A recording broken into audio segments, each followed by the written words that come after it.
Hello, my name is Jeanne Lehman. I've been a New Yorker for nearly 50 years, and I've had a wonderful career on the Broadway stage. But just as important and just as wonderful has been my membership here at Fifth Avenue Presbyterian Church. I found my way to this church in 1974. Bryant Kirkland was preaching, and I was mesmerized. After the service, I walked into this captivating space, the chapel that now bears Dr. Kirkland's name. When I saw Kirkland Chapel, I knew I had found my spiritual home. Kirkland Chapel is a place of innovative worship, joyous celebrations, and holy contemplation. And I am delighted to introduce this sacred space to you. Kirkland Chapel was built in 1925, 50 years after the main sanctuary of the church. It was created intentionally as a smaller, more intimate place of worship.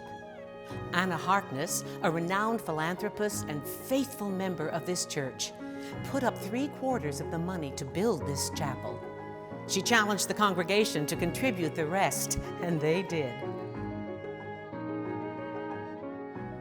When I first stood in the doorway of this chapel, I was drawn in by the beautiful architecture, the lovely high ceiling, and the apostles in stained glass surrounding the cross. The architect James Gamble Rogers designed this space, and the windows were perhaps its most important feature. Before Manhattan city space crowded in around us, the chapel had stained glass windows on 3 sides. The windows drew in a soft, silvery light, giving the chapel a mystical feel. Today, only the balcony window, featuring Jesus surrounded by the archangels, permits natural light to enter. But on a sunny afternoon, you can still see the silvery light coming in. There's a presence in this chapel. I felt it from that very first day. And I remember thinking, if I ever marry, this is where I want my wedding to be. And on February 25th, 1980, I married Larry French, with Dr. Kirkland presiding. We surprised everyone by singing to each other at our wedding, and I've delighted in singing many weddings and memorial services in this chapel over the years. The stone and hardwood provide excellent acoustics for the organ and for choral music. In fact, I believe Kirkland Chapel is among the best and most little-known performance halls in the city. It is the home to our sacred music concerts every year, and I'm delighted to be part of our holiday performances each December. One of the most important, most life-saving ministries of this church is our outreach to the homeless, to refugees, and to other vulnerable people in this city. On any given day, Kirkland Chapel might be the place where volunteers are distributing coats and new shoes for the winter. You might spot one of our social workers huddled in the pews, providing counseling and referrals to someone in need. Or you may well see individuals sitting by themselves, heads bowed, seeking a moment's peace.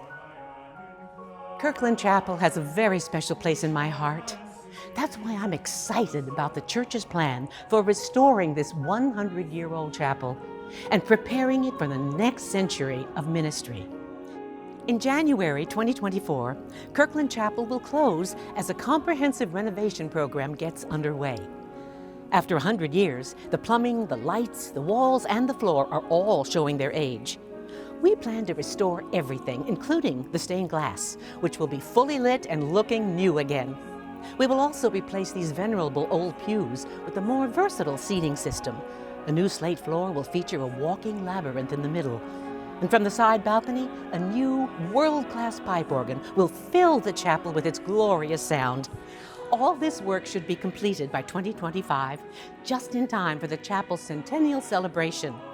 I invite you to learn more about this historic renovation at fapc.org/chapel. And one day, I hope you will visit Kirkland Chapel for yourself.